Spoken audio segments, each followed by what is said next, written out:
Eh salut, c'est Antoine. Bon, aujourd'hui on est le mardi 14 mars à 16 h et je ne suis pas au travail car oui, vous l'aurez deviné, la nuit dernière j'ai encore bossé toute la nuit. Alors il y a 2 vidéos de ça, donc j'ai fait une vidéo pour dire que j'ai bossé toute la nuit. La semaine dernière j'ai encore bossé toute la nuit et hier lundi, donc direct, 3e semaine de suite, boum, on enchaîne. Encore bossé toute la nuit. Ça commence à faire beaucoup là, je vous avouerai. Du coup j'ai adopté le style barbe mal rasée, la barbe à trous mal rasée. J'attends de voir combien de temps ça va prendre pour que quelqu'un fasse une réflexion là, pour me dire combien elle est dégueulasse cette barbe. Et enfin voilà, donc là ça commence vraiment à être un petit peu chaud quand même là, toutes ces nuits blanches au boulot. Et j'avoue que même mon patron, et franchement il m'impressionne parce que nous on bosse toute la nuit, mais après ce coup des 14 h on se barre. Bon, hier matin à 6 h, enfin ce matin à 6 h je suis rentré, donc j'ai pu dormir un peu quand même. Mon patron lui il dort pas, hein, c'est-à-dire que lui il bosse toute la nuit, puis après il enchaîne sur une journée de travail derrière. Il va faire des présentations dehors et tout. Enfin, franchement, je suis impressionné par son cœur. Hein. Je me dis comment il fait son cœur pour pas lâcher. Il doit avoir un bon petit pacemaker là, parce que franchement, assez impressionnant. Après, c'est vrai que bosser toute la nuit, ça apporte des petits avantages, comme le yashik par exemple. Donc le yashik, c'est ce qu'on appelle donc, le repas de nuit. Hein. C'est vrai que les Coréens, ils mangent le dîner à 18 h. Donc quand on doit bosser toute la nuit, sur le coup des minuit, 1 h du matin, on commence à être quand même bien, on commence à avoir bien faim quand même. Donc du coup, hier soir, on a commandé un magnifique poulet frit. On a commandé 12 poulets frits pour être exact. Pour vous dire, on avait la table de réunion remplie de poulets frits. Franchement, ça faisait vraiment bien plaisir. Et la dernière fois, la semaine dernière, on a commandé 6 poulets frits et 6 pizzas. Donc du coup, on se gave là, à 1 h du matin. C'est pas terrible pour la diète, mais franchement, c'est quand même bien sympa avec les collègues et tout, on rigole bien. Et ensuite, autre avantage quand on bosse toute la nuit, c'est qu'après, comme aujourd'hui, on a l'après-midi de libre.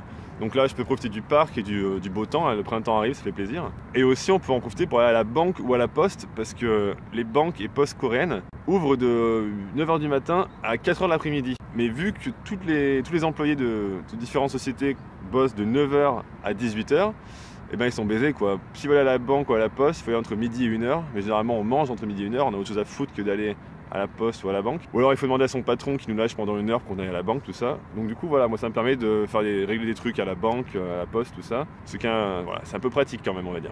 Enfin bref, aujourd'hui on est le 14 mars, donc exactement un mois après la Saint-Valentin. Et aujourd'hui c'est le White Day. Donc le White Day en fait c'est un peu la suite de la Saint-Valentin. Donc je m'explique. La Saint-Valentin en Corée du Sud elle se déroule pas forcément comme en France. C'est-à-dire qu'en France on a tendance à faire un repas entre couples. Le mari va offrir des chocolats à sa femme ou quoi que ce soit, des roses, tout ça. Mais en Corée du Sud pendant la Saint-Valentin c'est aux filles d'offrir des chocolats aux garçons qu'elles aiment bien. Alors par exemple ma femme, bon, j'imagine qu'elle m'aime bien, elle va offrir des chocolats. Mais aussi une fille célibataire va pouvoir offrir des chocolats à un garçon qu'elle aime bien. Pour lui montrer qu'elle l'aime bien, elle va lui offrir des chocolats. Après, donc pendant le White Day, qui est donc un mois après, si le garçon aime bien la fille en retour, il va lui offrir des bonbons. De la même manière, moi qui aime ma femme en retour, n'est-ce pas, je vais lui offrir des bonbons. Enfin non, elle aime pas les bonbons, donc du coup, il va falloir que je trouve autre chose. De white, hein, c'est le White Day. Donc voilà, donc en gros, c'est comme ça le processus. Hein. La Saint-Valentin, la fille offre des chocolats, et si le garçon est d'accord qu'il aime bien la fille, en retour, il lui offre des bonbons, et hop, l'affaire est pliée, tac tac, on peut y aller quoi. En revanche, si le garçon refuse la proposition de la fille, refuse les chocolats et n'offre pas de bonbons en retour, et ben le 14 avril, ce sera le Black Day. Et le Black Day, c'est le jour où tous les gens qui se sont fait refuser des propositions ou qui n'en ont même pas eu du tout, et ben ils vont manger des jjajangmyeon. Donc c'est les nouilles que vous avez pu voir sur ma vidéo de Pokémon Go. Donc si vous voulez voir ce que c'est, retournez sur la vidéo Pokémon Go. Donc j'ai mangé des jjajangmyeon. Ce sont des nouilles avec une sauce au soja et aux haricots noirs. Une sauce vraiment très noire, donc c'est le Black Day. Et donc tous les gens qui sont déprimés parce qu'ils n'ont pas d'amour, et ben ils vont manger ensemble les jjajangmyeon. Donc on y retrouve les garçons qui n'ont pas eu de chocolat à la Saint-Valentin et les filles qui n'ont pas eu de bonbons au White Day. Annyeong, annyeong. Il y a un petit chien qui vient me dire bonjour. 강아지 귀엽네요. C'est vraiment très marrant parce que tous les petits chiens coréens, ils ont absolument tous des vêtements. J'ai vraiment très rarement vu un petit chien coréen avec vraiment nu. Ils ont tous des petites vestes ou le petit chien là-bas il a des petites chaussures, c'est assez marrant. Enfin voilà, donc du coup le White Day, hein, comme toutes les fêtes un petit peu commerciales, elles sont complètement appropriées par les marques. Et dans toutes les épiceries, absolument toutes les épiceries, en vitrine et même dehors, ils mettent des tables dehors qui sont remplies de bonbons et chocolat en tout genre. Il y a des tonnes de boîtes de choupa choups, tout ça, ça s'arrête pas, c'est très commercial.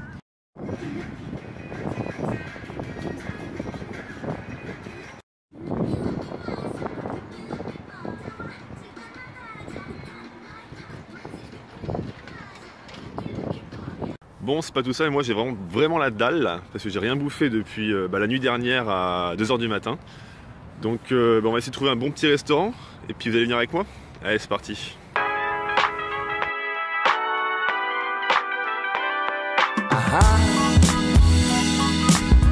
Yeah, it's your man 24, 26 girl. Yeah, my life like a fish.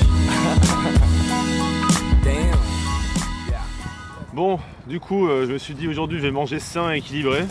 Donc je suis allé au fast-food, forcément. Et je suis allé au fast-food typiquement coréen qui s'appelle le Lotteria. Petit L, la Lotteria, donc du groupe Lotte. Lotte qui est un des plus grands groupes de Corée du Sud, une chaebol comme on dit en Corée du Sud. Donc Samsung, LG, tout ça, Hyundai et Lotte, donc c'est partie des chaebol, ces grands groupes immenses. Et donc Lotteria, à la base, moi j'aime pas du tout ce fast-food. Lotteria, c'est vraiment pas bon du tout. Ils font des burgers vraiment un peu trop coréens à mon goût. Le goût vraiment très bizarre quoi. Et faut s'y faire. Hein. C'est vrai que les Coréens non plus ils aiment pas trop ça. D'ailleurs, la plupart des Lotteria ils sont un petit peu désertés. Là, bon, il y a du vent à mort. Il y a mon sac plastique qui s'envole. Je l'ai rattrapé. Donc je disais, ouais, le Lotteria c'est pas terrible, hein, franchement. Le seul burger apparemment qu'ils font plutôt bien, c'est le burger à la crevette. Mais le burger à la crevette, de toute façon, c'est dégueulasse. Donc bref. Donc vous allez vous demander, mais pourquoi Antoine, tu es allé au Lotteria aujourd'hui si c'est vraiment dégueulasse? Eh ben, c'est parce qu'ils ont sorti des nouveaux burgers en fait. Des burgers un peu plus américanisé on va dire. Donc on a ici le AG Burger ou le AZ Burger qui ressemble vraiment à un burger à l'américaine. Ils ont mis le petit emballage à l'américaine comme ceci, regardez. Donc le pain, vraiment c'est fait un pain de vrai burger. Puis regardez-moi la taille de ce steak là. Ils ont mis un steak énorme dedans. Regardez-moi ça, ça fait plaisir. Bon, franchement il n'y a pas mal du tout ce burger, donc on va tester tout de suite. Bon, alors première bouchée plutôt satisfaisante, peut-être un peu trop de sauce, un peu trop de mayo. Donc il est très simple le burger, il y a oignon, salade, mayonnaise, tomate et steak. Et le fromage évidemment. Et franchement le steak, il est assez épais, il fait plaisir. Là franchement ce burger là, ouais, je lui donne un bon petit 7 sur 10. Surtout pour un burger venant d'un fast food. Et il est quand même bien meilleur qu'un burger qu'on trouve au McDo, un cheeseburger ou quoi que ce soit. Franchement là pour le coup le Lotteria a bien joué quoi. Puis je dois dire vraiment, je suis étonné par le pain. C'est un pain vraiment très doux qui fait pas carton comme la plupart des pains des fast-food. Hein. Ils sont un peu secs et tout. Là, c'est un pain vraiment moelleux et tout. Franchement, là pour le coup, je pense que c'est la meilleure partie de ce burger là, c'est le pain, c'est pour vous dire. Bon, ensuite, deuxième burger que j'ai voulu essayer à Lotteria. Encore un nouveau burger. Donc là, c'est un burger un peu plus petit. Ça s'appelle le Classic Cheeseburger qu'on a ici là. Donc, de la même manière, ils ont utilisé un pain, voilà. Je sens que c'est un pain vraiment très moelleux. Un pain vraiment classique américain qu'ils utilisent dans leur hamburger. Alors par contre c'est vrai qu'ils ont vraiment bourré de mayonnaise. Je suis pas vraiment sûr que ce soit vraiment terrible. Il y a aussi des petits cornichons et des oignons et du fromage. Voilà, c'est un classique cheeseburger, hein. Franchement il porte bien son nom. Donc on va goûter ça tout de suite, on va goûter ça. Très bon aussi, très bon. Là les petits cornichons, ça relève le tout, franchement il fait plaisir celui-là. Ce burger là il était à 3900 won. Le AZ Burger, un peu plus gros, il était à quand même 6500 won. Donc c'est quand même pas donné. Mais j'avoue que c'est quand même très bon quoi. Enfin très bon, ça reste un burger. Hein.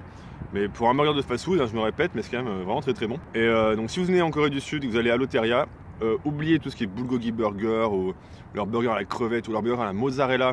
Ils font un burger avec de la mozzarella panée dégueulasse. On dirait qu'on mange du plastique dans du carton. Là celui-là, bon ça fait un petit peu un goût américain. Mais franchement, si vous voulez un bon burger, allez-y quoi, faites-vous plaisir. Enfin voilà, j'ai fini la vidéo là-dessus. J'espère que ça vous aura plu. Je vais finir mes petits hamburgers bien tranquillement. Et puis je vous dis à bientôt pour une prochaine vidéo. A plus.